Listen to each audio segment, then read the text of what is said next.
सभी शेतकरी भाइयों को मैं आज हरी मिर्ची के बारे में बताना चाहूँगा। जैसा मैंने पहले भी बताया था, 2-4-8 दिन बाद हमको बांग्लादेश का मार्केट समझ में आएगा।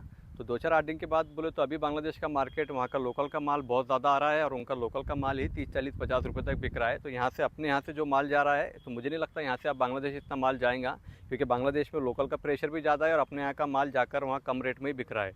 तो बांग्लादेश ने अगर अपना माल खाया या नहीं भी खाया तो रेट का अब चांस ही नहीं है, 2-5-10 रुपये कम ज़्यादा चलते रहेगा। पर मेरी शेतकरी से विनंती है, थोड़ा सा माल शॉर्टेज करे। मार्केटों के अंदर जो माल लेकर आ रहे हैं, एक एक शेतकरी 200-200 100-100 150-150 थैले एक एक शेतकरी के लेकर आ रहे हैं। तो मेरी विनंती है कि माल को शॉर्ट करे। जितना मार्केटों में आवक कमाएंगे उतना रेट बढ़ेगा, चाहे वो हमारे यहाँ के किसान हो, नंदुरबार के यहाँ के किसान हो या यहाँ खरगोन के किसान हो।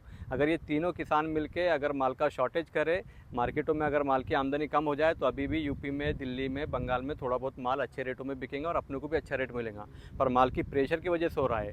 और बांग्लादेश से हमको जितनी उम्मीदें थी, तो बांग्लादेश से भी उम्मीद लगाना हमारे लिए अब बेकार है, क्योंकि अगर 10-15 दिन बाद अगर वो डिमांड करेगा भी, तो बहुत सारी जगहों पे मिर्चा चालू हो जाएगा। तो उतना डिमांड, उतना रेट हम लोगों को अब नहीं मिल पाएगा, क्योंकि इससे पहले जून, जुलाई में और अगस्त में कंटिन्यू 3 महीने में पूरे इंडिया में कहीं भी मिर्ची नहीं होता था, सिवाय अपने यहाँ के बुल्डाना में। मतलब जाफराबाद हो गया, पिपलगाँव हो गया, बोकरदन हो गया, गोलेगाँव हो गया, यहाँ पर ही पूरे इंडिया में 3 महीने माल चलता था।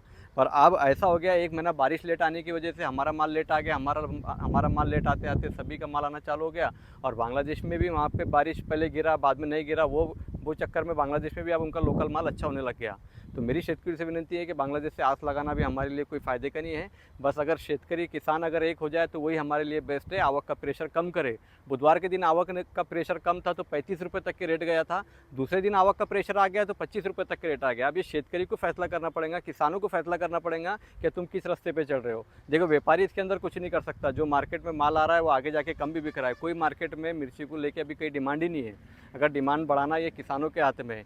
माल को पूरा शॉर्टेज कर दे, ठीक है। थोड़ी बहुत आपको प्रॉब्लम्स आएंगी, चैलेंजेस आएंगे उसके अंदर, पर उसको हमको सोल्यूशन करके ही रास्ता निकालना पड़ेगा। उसका रास्ता ये है कि माल शॉर्टेज करे। जो शेतकरी ज़्यादा माल लेकर आ रहे हो कम कम लेकर आए। हर गांव वाले, हर लोग एक दूसरे को कॉपरेट करे।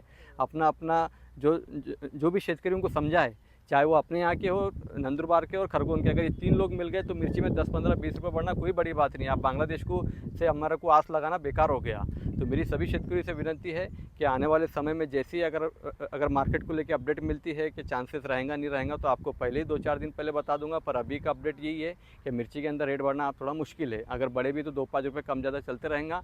और सारा खेल बारिश के ऊपर डिपेंड है। अगर बारिश अच्छी खासी कहीं ना कहीं होती है तो मिर्ची के अंदर कहीं ना कहीं अपने रेट देखने को हमको मिल सकता है। पर एकजुट रहे, एक साथ रहे, मार्केट में माल का शॉर्टेज करे। जितना शॉर्टेज होगा उतना हम लोगों का फ़ायदा होगा। और धीरे धीरे माल लेकर आए। अभी महीना भर, 1.5 महीना आराम से चलता है। हमारे यहाँ का माल को डिमांड है, पर शेतकरी एक हो जाए। तभी शेतकरी भाई इस बात का ध्यान दे। जिन लोगों ने हरी मिर्ची लागवड़ की, उन तक ये वीडियो ज़रूर शेयर करें। हर शेतकरी तक ये बात समझना चाहिए, उसी के बाद कुछ रिजल्ट हो सकता है। धन्यवाद।